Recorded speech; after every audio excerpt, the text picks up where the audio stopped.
அனைவருக்கும் வணக்கம். என் லைஃப்பில் இந்த மாதிரி ஒரு பெயின்ஃபுல்லான ஒரு சுச்சுவேஷனை நான் ஃபேஸ் பண்ணதே கிடையாது.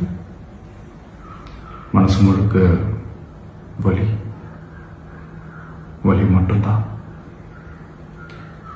இந்த சுற்றுப்பயணத்தில் என்னென்ன மக்கள் பார்க்க வராங்க, அதுக்கு ஒரே ஒரு காரணம் தான், அவங்க என் மேலே வச்சிருக்கிற அன்பும் பாசம். அந்த அன்புக்கும் பாசத்துக்கும் நான் எப்பவும் கடமைப்பட்டிருக்கிறேன்.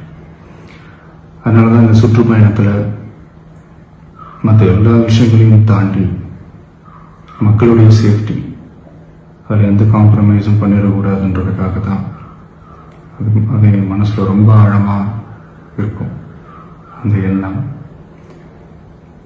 அதனால தான் இந்த அரசியல் காரணங்கள் எல்லாத்தையும் தவிர்த்துட்டு ஒதுக்கி வச்சுட்டு மக்களுடைய சேஃப்டி மட்டும் மைண்டில் வச்சுக்கிட்டு அதுக்கான இடங்களை சூஸ் பண்ணுறது, அதுக்கான இடங்களை பார்த்து பெர்மிஷன் கேட்கறது, போலீஸ் டிபார்ட்மெண்ட்டில் அதை ரிக்வெஸ்ட் பண்ணி கேட்போம். ஆனால் நடக்கக்கூடாதது நடந்துருச்சு. ஆனால் மனுஷன் தானே, அந்த நேரத்தில் அத்தனை பேர் பாதிக்கப்பட்டு இருக்கும்போது எப்படி அந்த ஊரை விட்டுட்டு என்னால் கிளம்பி வர முடியும்?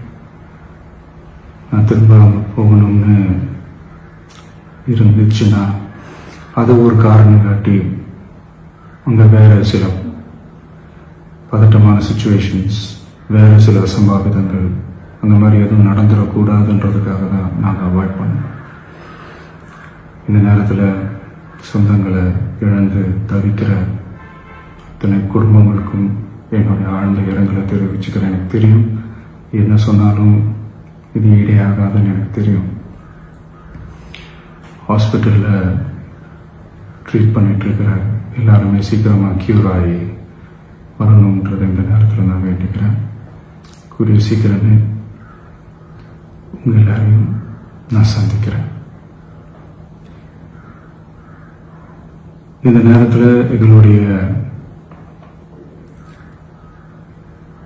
வலிகளை, எங்களுடைய நிலைமையை புரிஞ்சுக்கிட்டு எங்களுக்காக பேசின அரசியல் கட்சிகளை சார்ந்த நண்பர்கள், தலைவர்கள் அனைவருக்கும் என்னுடைய நன்றியை தெரிவிச்சுக்கிறேன். கிட்டத்தட்ட ஒரு 5 மாவட்டத்துக்கு பிரச்சாரத்துக்கு போனோம். இந்த மாதிரி எதுவுமே நடக்கல. ஆனால் கரூரில் மட்டும் ஏன் எப்படி நடக்குது, எப்படி நடக்குது?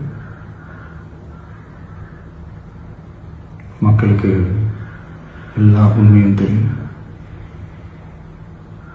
மக்கள் எல்லாத்தையும் பார்த்துக்கிட்டு இருக்கிறாங்க.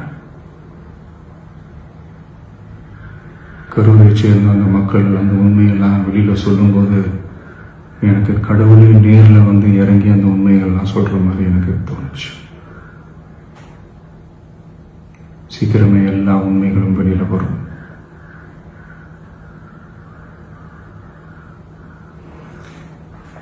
எங்களுக்கு தரப்பட்ட இடத்துல நாங்கள் போய் அந்த ஸ்பாட்ல நின்று நாங்கள் பேசிட்டோம். அதை தாண்டி எந்த தவறும் எங்கள் சைடில் நாங்கள் எதுவுமே செய்யலை. பட் இருந்தாலும் எங்கள் கட்சியை சேர்ந்த நிர்வாகிகள், தோழர்கள் மேலே எஃப்ஐஆர், அது மட்டும் இல்லை சோஷியல் மீடியாவை சேர்ந்த நண்பர்கள், தோழர்கள் அவங்க மேலே எஃப்ஐஆர்லாம் போட்டு இப்போ பிடிச்சிக்கிட்டு இருக்கிறாங்க.